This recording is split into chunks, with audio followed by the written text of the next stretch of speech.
What's going on, people? Welcome to United View. Welcome to another news show. It is kind of a transfer news show. It is, but I have to be honest. First of all, big up to everyone watching, whether you're at work. Some people put in the comments that they got their earphones in. They're going to be listening at work. Hold tight if you're at home, if you're looking after the kids, if you're just chilling at home, it's your day off, if you're driving in the car, whatever, and you're listening, not watching. But I have to be honest. You know, like when there's those days where like you're going to do your transfers every day, and that's what we're going to talk about. But if nothing's really going on, I just want to talk about other stuff. Do you know what I mean? There's loads of other stuff to talk about. And I feel like there's a lot going on at the Euros. The Dalot situation is very interesting. Obviously, the headline of today's show is Luke Shaw slams Jose. I really want to get into that because we have still got players that are still at the club with stuff still happening.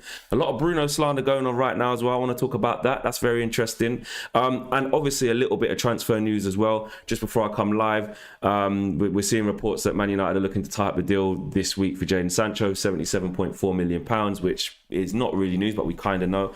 Going to touch a little bit on Camavinga, touch a little bit on Varane, as per usual, and the quest for a right back as well with the Trippier situation. I want to talk about that, and Man United needing to basically clear out numbers, which I spoke about on the last show, if they want to accommodate more players. So yeah, I mean, I just think it's important that there's still other things going on. Like when I don't just want to like go live to talk about transfers when there hasn't really been like a massive update. I'd rather just talk about other topical stuff as well. Do you know what I'm saying? So I'm going to start with Luke Shaw, man, and him going in on Jose. And you know what?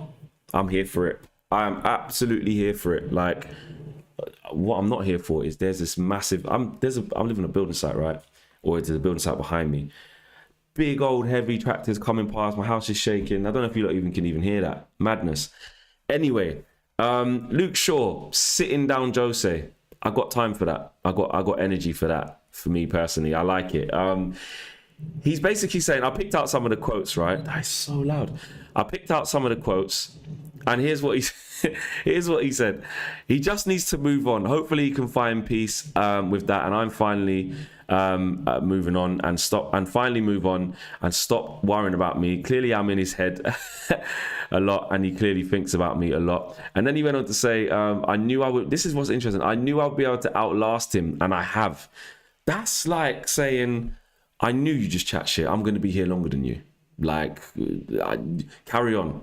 Like, all right, you do this to me for 3 years. That's fine. I'm going to fight through it. I know you're going to get the sack before I leave. And really, if you think about that, although I like Luke Shaw and he's done fantastically well, and I'm so glad that he sat Mourinho down, really, and proved Jose wrong, really, with some of that. It does prove the player power thing, though. It does prove that when it gets to a certain points, the players can get together and say, oh, we're going to be here longer than this guy. And I'm not saying that Luke Shaw conspired against Bruno to get him sacked. Jose got himself sacked with the way he treated the players and the way it went, the results, etc., etc. But it just proves that point that the players can do their thing. And he also says what he says now is nothing compared to how it used to be. I don't think any of you realise the 2 or 3 years that I had with him and how bad it was then and what it was like then. And he also said that the people at the club, you know, I had their support. So basically he's saying... everyone at the club knew that Mourinho was doing the thing on me, knew he was treating me like a piece of shit. But I just stayed strong in it, and they backed me. Basically, he must have got the reassurances. And I'm not gonna say it's Ed Woodward or this, that, or the other, or other people, but clearly important people at the club have said to him, just allow it, yeah. Don't worry. Like he's gonna be gone soon. Do you know what I mean? But look, on the other, I'm not one of these ones that's like a bit snowflakeish. Like, oh, you can't be dread to the players. Like, you know, because like new school players, it's very much like old school coaches will tell you can't talk to the youths like you used to be able to. Like back in my day, you know, when the old school fans, like back in my day, if a Roy Keane's talking or Glenn Hoddle or something, I don't know, Stuart Pearce or whoever's talking, and experienced players, ex-players, they will tell you, yeah, we used to get called all sorts by the manager. The manager used to, you know, give us a kick round the ear or used to talk to us like shit or whatever, and that was just part of it. You had to deal with it. There is very much a thing of like the new players kind of, you know, don't really like that, and you can't speak to young players of a certain way. I'm not going down that route because look, if you're playing shit or, you know, you need criticism or you need to be told to fix up, I'm all for that. I think you should be quite frank. Do you know what I'm saying? But there's a difference between being quite frank and then publicly just being disrespectful and just like mugging it off. And that's what I think Jose did do with Shaw. Were there things that Shaw needed to improve on? Yes, but the way he went about it, in my opinion, was completely wrong. Yellow Bathing Suit says, hope you're doing well. We can't hear the tractor, LOL. Good. The tractor's gone now. Or digger or whatever it is. Some big heavy piece of machinery. I saw a crane go past. You know when they're like dropping like the roof frames on the yards and that all over. I thought, if that drops, like what? Am I going to fall on my car? Anyway, going off topic. But I like a good. Thanks for that Yellow Bathing Suit that you can't hear that. And Vikram Aura says, it's just a rumble flex. Don't worry about it. Not bothering too much. In case of Shaw, for how much time can he take the high road?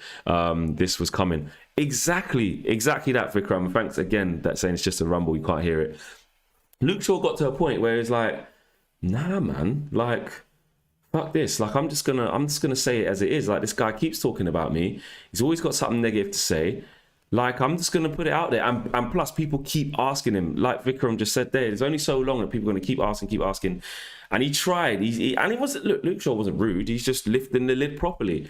And he's saying, look, I don't even really talk about him. All I'm seeing is him talking about me, which is his job. That's fine. But he doesn't seem to be able to let certain things go. But you look at where Luke Shaw is now compared to when Jose left. He's a completely different player. Last season, he was the best left back in the league, in my opinion. But that's obviously open to debate with only a small few others.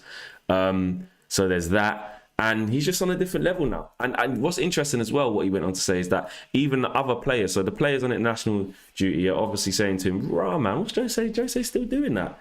Do you know what I mean? God knows what are there even any Tottenham players? Oh, Harry Kane's there. But, you know, they just had Jose. He's probably saying to him, oh, mate, I fucking know what you mean. Know what you mean, mate. Do you know what I mean? Like, I could just see that happening. Shout out to everyone in the chat as well. Let's get the likes up. Let's get subscribing as well. Flex word about Diogo Dalot. More than cover for Wan-Bissaka. Oli is worse than we think. His treatment of Dalot has been awful, says Rajit. And someone just said, we all love some Jose slander, says Zalite. Flex my G says Kunal. And one of the mods as well says like, share and subscribe. Big up yourself. Flex my 000 says Flex my coach brought me on for 10 seconds as a roll on roll off sub because he thought our star player was injured. That's when I knew I wasn't a baller. That's peak. That's the disrespect. You can't come on for 10 seconds. Can't come on for 10 seconds. If a man brings me on for 10 seconds, I'm having some serious words afterwards. Like, you can't do that. I don't even think, maybe it don't mean that you're not a baller. Maybe it just means that manager don't respect you, so you just need to keep it moving and go to a different team. Do you know what I'm saying? Big up Flex and congrats on the new journey, says Benedict John. I hear you on that. Big up. And Mike Lee says Shaw needs competition to thrive. Naturally laid back like Martial. He has talent in offensive football. Yeah, that's an interesting point, because really you could argue that Tellez was the signing of last season. Do you know what I'm saying? Because Luke Shaw just went to a completely different level. And Unrag says road to 100k, and Will Chan says big up Flex. Yeah, I mean, we're nearly at 50k already. Can't believe that. Like, it's just mad. It's just rising. You lot are dope.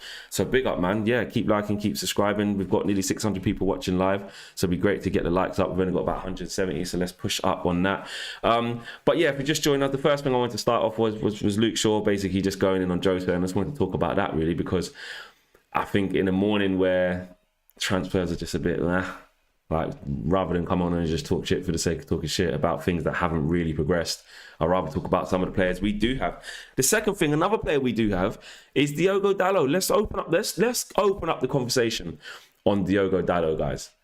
Talk to me in the comments. What are you lot saying? Because I'm saying this. I'm not going to get carried away and say, just because he started the last couple of games, or he started last game, played 90 minutes, came on in that other game before that, I think, started getting in there, yeah.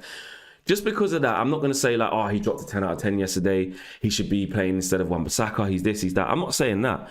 But what I am saying is, although the latest reports are that he's pretty much, he's almost done going back to Milan, I'm like, he's clearly capable of filling in for Bissaka. Like, I'm not saying he's exactly the same. I'm not saying that he's just as good right now, because we need to see it. I'm not saying that he absolutely lit it up last night. I thought he was okay. He was good in some parts, and other bits a little bit rusty at international level because he's not very experienced at that level. But I still think he's good. And if you're asking me, do we go and get a Trips for like 25, 30 million? Who I would take Trips. I would take Trippier out of the club. But because of what we need to buy and how scarce the P's are, Dalot's already our player. He's already our player. So just bring him back and let him compete with Wan-Bissaka. Wan-Bissaka doesn't like it and gets unsettled. It's a chance for Dalot. Dalot's not like, oh my God, shit, Dalot's got to play.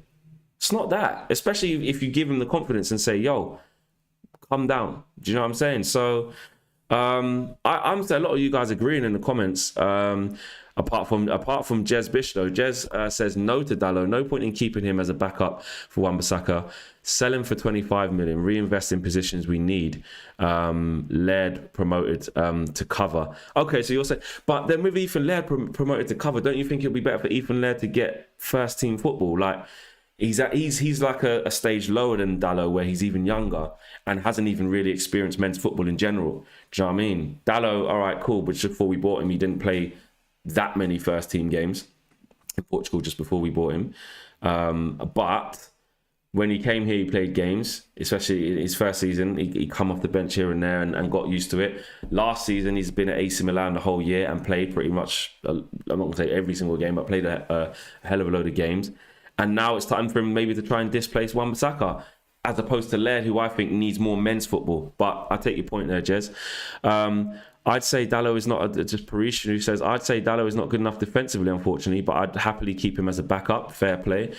And who else? Diogo isn't good enough defensively. We need another good player, especially in terms of defending.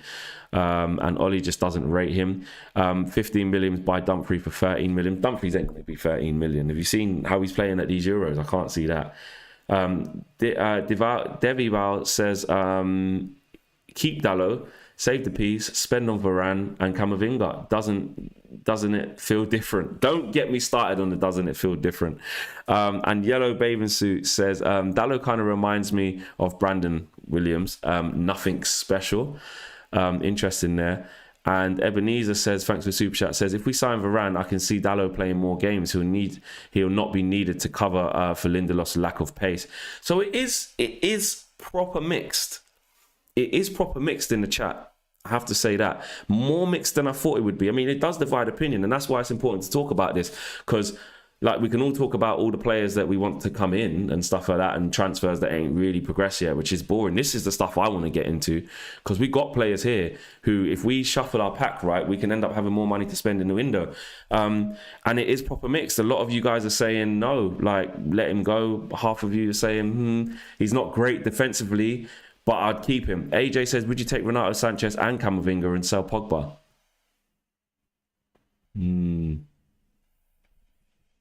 No, I wouldn't. I wouldn't do that. I know there's not many players on the planet that can do what Paul Pogba does, but in particular, those two, really young as well. Camavinga, I think, is a great talent, and I'll definitely have him alongside Paul Pogba or try to get him. Renato Sanchez, box to box, not really very creative though, but he's got a good engine. He's finding himself. He's had a good season at Lille, to be fair, won them the league. But I wouldn't take both of those two and then sell Pogba, in my opinion. What would you do, AJ? The fact that you're asking that, would you do that? Would you do that? And Zog Ziggy says, Zog Ziggy, I like that name. If we want a Pogba replacement, why not Grealish? On that one, yeah. I mean, look, Grealish, Man City, 100 million. If Man City get Grealish for 100 million pounds, and they get Kane for 100 million pounds, I don't know if I'm going to watch football. All right, we may as well pack up and go home. Serious. That would be peak. But on that, I was always saying, like, if Pogba leaves, he doesn't play where Grealish plays. So I don't see it as a like-for-like replacement. Don't get me wrong, we were playing Paul Pogba on the left, and during that little bit of form, with the balance that we had, because McTominay and Fred were already there, and Ollie wasn't going to change it, to put Pogba on the left during that little period just to see out the end of the season was probably the right thing to do. But long-term, that's not his best position. Grealish doesn't play as a deep line midfielder. Grealish needs to play high up the pitch, and as a ball carrier, he needs to play on the left, or he needs to play on the 10. At worst, he needs to play on the right. for me, Jack Grealish. Or if you really want to mix it up, he probably could play in a 3-man midfield, I suppose, on like the right or the left of a 3 as an attacking midfielder. If you've got one sitting, and two attacking mids, but I just don't see him as a like-for-like replacement for Paul Pogba. If that did happen, we would have to just completely change our midfield to accommodate that. And that would mean changing the formation, changing the style of play, and just doing something that Oli hasn't even shown us that he's really willing to do. So I'd be very surprised if that happened. And like I said, Grealish 100 million, it looks like it's going to be very interesting to see if that's going to happen over at Manchester City. Tarquin says, Flex, love the channel. Love that. Everyone's been enjoying it, man. It's been sick. It really has. Scuba Dive Reporter says, finally caught you live. Big up, man. And you're in the comments as well. Big up yourself, Scuba Dive. Do you actually do scuba diving as well?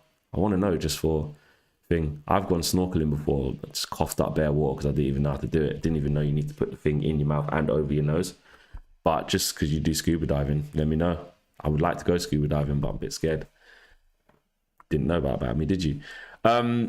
Like, share, and subscribe to Shaggy Parker as well. But back to Dalot, though. Like I said, I wanted to get into it. Very, very mixed to finish off on him.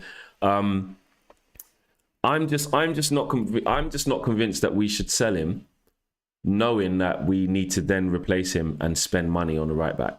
That in this window. Would I take Kieran Trippier? Yes. Would I take Max Aarons? Yes. Would I take Tariq Lamptey? Yes. Of course, these are all good right backs. But when we need to spend the money on what we need to spend it on, and we know what we're like, that worries me. I wanna buy as little as possible in terms of the backups or the squad builders. I want to spend the P's on the starting 11. Do you know what I mean? On the players who are going to come in and get us. Oh no, you don't, Scuba Diver. So why are you called Scuba Diver? You can't do that. You can't be called Scuba Diver Porter, but you don't scuba dive. I need to know. I need to, this is why I like the community. I need to know. Sorry, I have to pause the transfer talk or the talk for about Man United for a bit. I need to know what you do then. Why is your name Scuba Diver Porter, but you don't scuba dive? That makes no sense. Jordan says, Trippier is towards the end of his career. Also, Dalot has more potential. Yeah, exactly, potentially. Rajat says, exactly, Flex. Shahib says, I'm a Real Madrid fan. I like your content. Keep it up. I appreciate that. And Lil Yo-Yo says, I think Dalot is good enough for the squad. I agree with that. And yeah, one of the mods says, spend the money on a CDM and centre-back. These signings are what we need most, 100%. And come on, Flex, there's no rules, says Lil Yo-Yo. 100% there isn't. And people, if Pogba leaves, that was it. Rajit says if Pogba leaves, and I don't mind that. The perfect, if you get a proper CDM, Van der Beek and Bruno sounds perfect to me. Can't see that happening though. Van der Beek should be given a proper chance in the first team. Maybe he does it in his dreams. Maybe he does do it in his dreams. Maybe he does scuba dive in his dream. I don't know. Who knows? Zog Ziggy says, will you give up all transfers for 2 elite coaches? That's a really good question. But I would say no. I would say no, and the reason why I'd say no, bro, is because even if Pep had our team, would he beat his own Man City without a centre back, without a proper centre mid, without improving on the right hand side, or without getting a long term striker? I don't think he would come first. I don't think he'll come first with that team because, like I said, Lindelof, Maguire situation, CDM, McTominay, Fred, he would want to change them things. So I think the question is if you was to say, would you change the manager once you got those players? That's a different question. But to change all elite transfers and say, I'll give you Pep Guardiola, but you can't have the elite transfers, I think we'd kind of be stuck. I think we'd still be at that ceiling of like second. Pep would need a little bit more in this squad to go on and win the league. Quite a bit more. Do you know what I'm saying, in my opinion? Ebenezer says, he's a scuba diver just like Jose. It's called a man manager. Yeah, it just isn't. It just doesn't work. Theo Hines says, big up yourself, Flex, and the new journey. Nightstand won't be the same without you. And KG now, big up to yourself. They'll be just fine. They'll be just fine, man. And Andeli says, keep Dalot. CDM is a priority and Camavinga is a baller, but not a CDM. Tillemans or Basuma. Rice is too pricey for how ordinary he is. And then Varane. So you've got it planned out, Andil. I hope I said that right as well. Another super chat here from Libogang says, hi everyone, and to you Flex, sorry for being late and big up on this new venture. Love from Russia, but a South African. Big up, man. I appreciate that. Nothing. Listen, man, it doesn't matter if you're late, man. You're here. No worries. You are here. And I've read that one already. Pep will not win the league with the current Man United squad. That's fact, says Rahan Nayak. He wouldn't. I don't think he would. I think he would come in. He would improve the way we play with what we currently have. He would do that. But he would need more. If Klopp come, he would go, I'm not having him, and him. At least get me this, and this. And then I've got a good basis. We've got good players. But we'd still need more. I agree. Kendai says, hey Flex, Love Island starts tonight. Will you be watching? Nah, I don't really watch it. I can watch it when it's in its latter stages, when like memes start happening and people start talking about it on social media and it gets a bit interesting. I might have a little nose around then, but I don't watch it religiously at all. I might just, if it's on, I'll watch it. If not, but tonight there's 2 big games, isn't it? I ain't watching no Love Island tonight, that's for sure. Big up all the mods as well, says Leon Sniper. Yeah, definitely big up to all the mods. Doing a great job as well. Do you know what? Before I talk about a little bit about Camavinga, a little bit about Jadon Sancho and Varane, I did want to touch on Bruno, man. He's getting a lot of he's getting a lot of stick. Didn't have a good Euros, obviously. Started in the first game, dropped for the second 2, I think, or did he start the first 2, dropped in the third, and dropped for that one yesterday? I think it was that. I think he started the first 2, didn't play very well. Dropped in the last game that they played in the group stage against France. And then dropped, obviously, last night against Belgium. And what I think we're seeing with Bruno is is 2 things, yeah? The first thing, I would say, is fatigue. Like, he's played a hell of a lot of football. And that's not an easy excuse, because I know there's going to be some people who say, come on, Flex, he's just not playing well. Hear me out. Fatigue is definitely one, and just trying to... He's obviously going to try hard all the time, but... just trying too hard. Just trying too hard. The second thing, which I think is more important, like Mikhail Khan says, Bruno played well last night. I think he came on and really wanted to make something happen. I think he had 2 good crosses or 2 good moments. One when he crossed the ball, I think, and Diaz should have scored for the header. You know, again, it's fine margins football, isn't it? If he comes off the bench there and Diaz scores that, Bruno's got an assist, come through clutch, then, you know what I'm saying, and the numbers stack up again. And there was another ball that I think he put a great ball over the top to Dalot, and Dalot messed up his touch.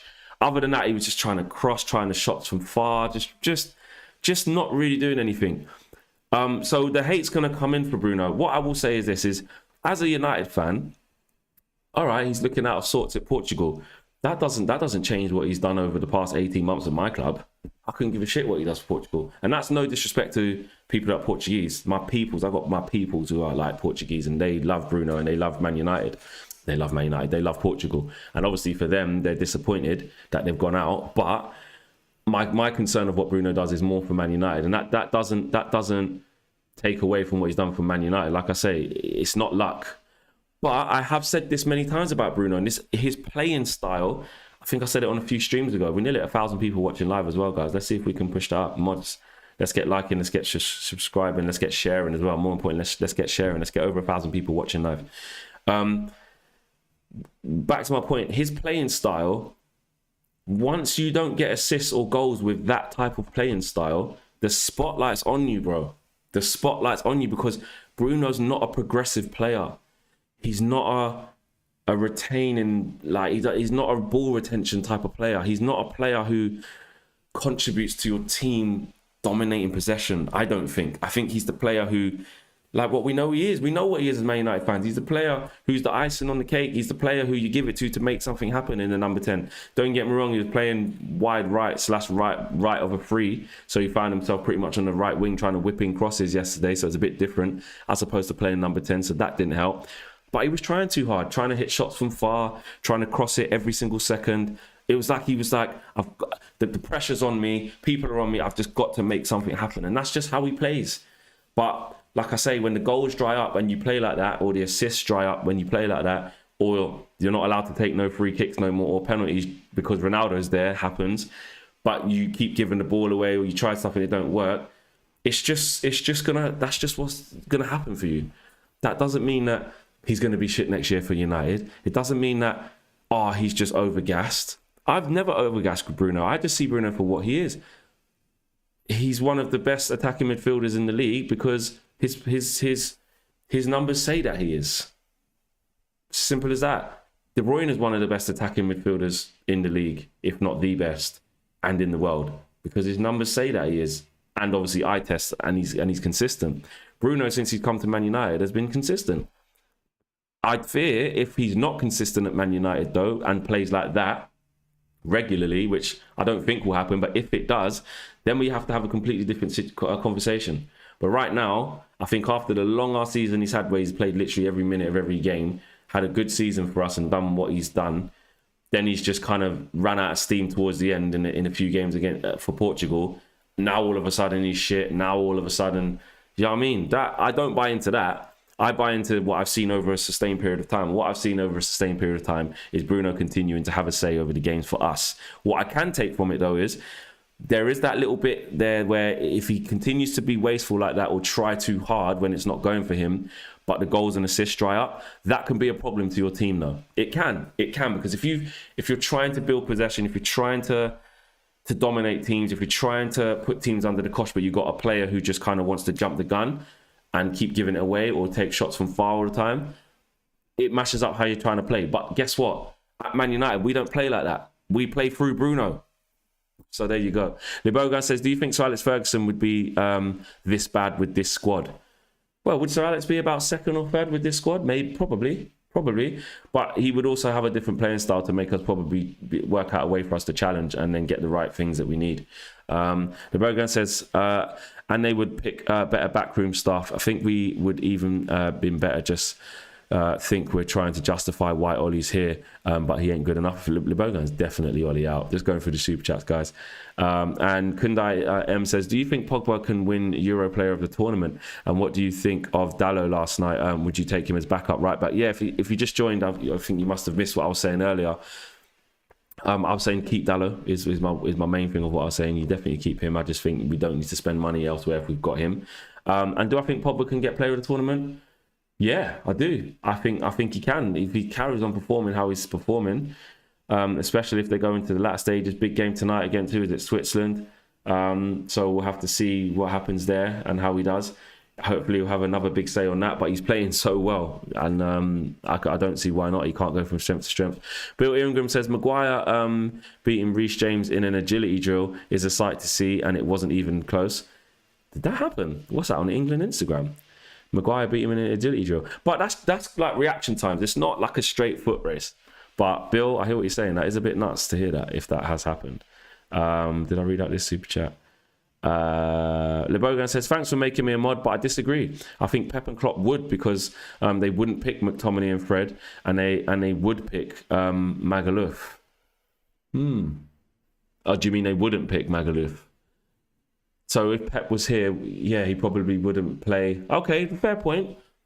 So if Pep was here, what would he do? He'd find a way to get Pogba in centre mid with who? Donny or someone, or Matic, and just hold it down.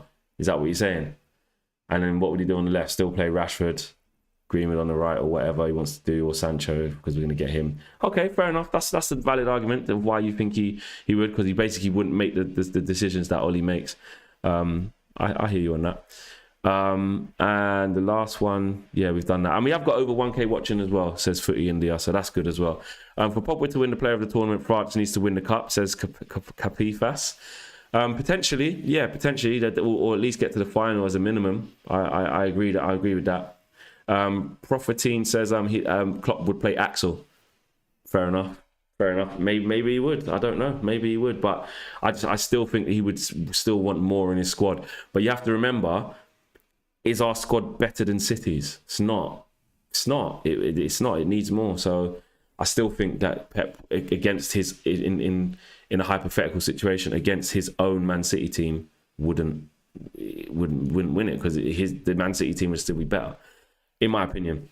And to finish off, little Camavinga update. Like I said, the talks are scheduled for next week. As you were on that, there is a little bit more of the price. There was reports of 100 million euros, and RMC came out and basically said that that's just a ploy to try and drive the price up. Look, Rennes need to sell this player, so they want to spark a bidding war. That's what you do. It's good business. The player's going into his last year next year, so they need to sell him now.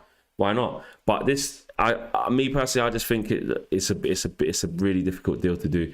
And when I say really difficult, I don't mean in terms of why just go and pay the money and he's only got a year left. It should be easy. What I mean is that, like I tweeted, it's now on us to convince him that actually abort your plans of wanting to stay in France and be around familiar surroundings and whatnot. Abort that and come back to wanting to and come around to coming to Europe now, come to Man United now, big wages. I don't know about that one. I don't know about that one. But if we can force the issue, great. If we can't, then obviously we're not going to be able to get him. LeBogang says Pep would also sub when games are tough. Ollie out. LeBogang is not messing about. He's definitely Ollie out. And I can't moan about that as well. He definitely would make changes at a different time. Guys, got over 1,000 people watching. We only got 500 likes. If you are watching and you've forgotten to hit that like button, make sure you smash that now. Flex, thoughts on the weekend? As in the game's coming up? Well, I'm more on about thoughts about Tuesday, mate. We got Germany tomorrow. Big game. This is our best chance of beating them ever, in my opinion. DA1 says at home advantage as well. 40 million now for him. Send Ever and Cantona over to speak to convince him. There you go. Links to Camavinga tells me Ollie's been watching France. Pogba thrives in a midfield three, and Bruno needs a rest. When he's rested, Pogba, Camavinga, and Fred is like France's system. Interesting. Zinedine Zidane to man under the rumours. And Flex, do you think Ollie has been back? Says Jacob. A bit. Not fully. Not fully. The last transfer window will show you that what we needed. We didn't get it. The season before that, to be fair, we did invest heavily. What was that?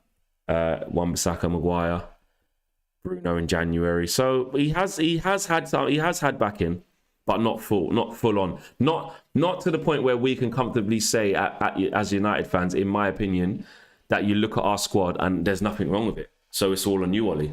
Do you see what I'm saying? We're seeing the holes in Ollie's management style, and rightly so, with certain question marks like in-game management of being able to change and affect the game when things are going wrong, like trying to change your team to suit who you're playing against within lineups, having favourites, not playing certain players through injury, and we've seen all that.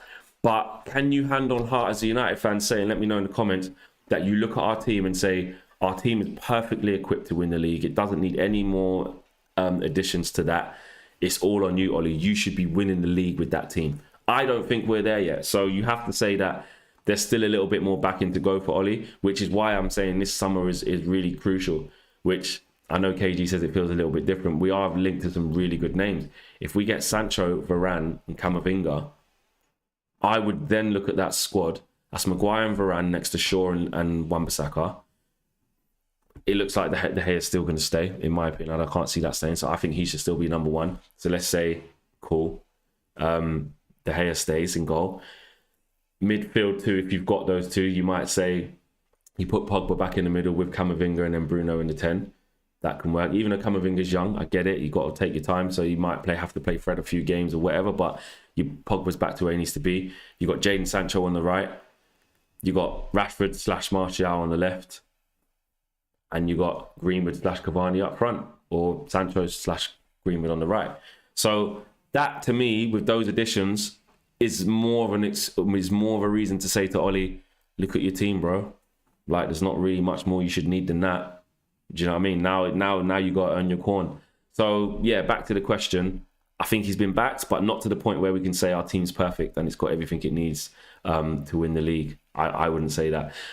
Flex growing like crazy. Yeah, the channel is thriving. Road to 100k. I didn't even think we'd get to anywhere near 50k this quick. So I'm sure we'll hit 50k soon.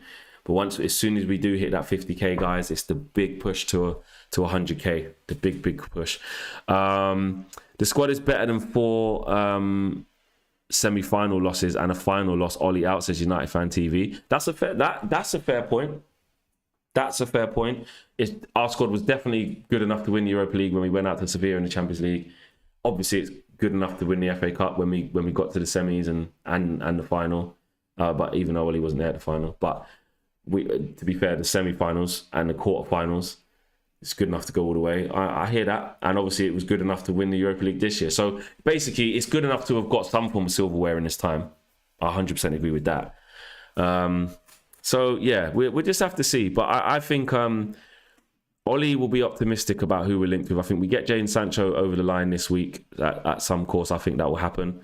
Whether it's this week or next week, I don't know the exact date. I'm not going to sit and lie and pretend like I do. But I got a feeling it'll be this week, just from, you reading all the reports like you guys do. But I think as soon as we get that done, it enables us to quickly keep moving. You know what I mean? And the Camavinga thing, I think, is a serious link, but I just doubt that we'll be able to convince him. He's young and seems like he's got his heart set on being around France. Wants to get into the French team as well, wants to play his foot. And if PSG come the biggest team in France, it's going to be really hard for him to turn that down. A young kid, family around him, it's a big step. I don't want it to be like, missing out on like we did with Jude Bellingham on another youngster. And Andil says, but can you hand on heart say any manager ever has a perfect squad? Even Pep at Barcelona was playing Mascherano at centre-back to find solutions for shortcoming. Yes, that's true. He played Mascherano at centre-half. One, Mascherano was a top level player, so he could do that. Two, the rest of his team was fixed. Because at that time, who did he have? Messi, Neymar and Suarez up front. That's fixed. In midfield, he had Xavi and Iniesta and Busquets.